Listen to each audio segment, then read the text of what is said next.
السلام الله عليكم زوار ومتابعين قناة محمد أمين. فيديو دائما وأبدا بالصلاة والسلام على رسول الله. اللهم صل وسلم وبارك على سيدنا محمد. هذا الفيديو غرض منه أننا نشر واحد الفكرة. واحد الأخت قالت لك البارح مشيت نشري زربية رومية، سولت الدري تما قال لي بلي هذه رومية، وملي جبتها لقاتها بلدية، يعني لقاتها كيف تشوفوا على الصورة اللي على اليمين، يعني ماشي بحال الصورة اللي على اليسار.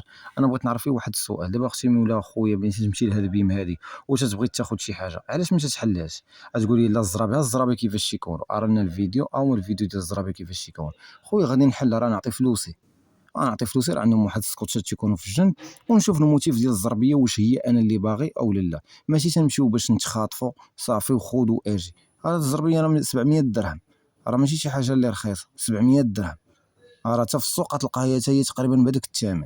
هادشي هذا اللي كاين، غير بيم دايره ديك الطريقه ديال البيع والشراء باش نتوما تكونوا تتزربوا. لا صافي ما تبقاش، لا صافي غادا تحيد، لا نقلب حليه خويا نشوف. هذه فكره خذوها في جميع المنتوجات اللي ممكن تاخذوها. نتلاقاو في فيديو قادم، سمحوا لنا على هذا الديرونجمون هذا، والى اللقاء.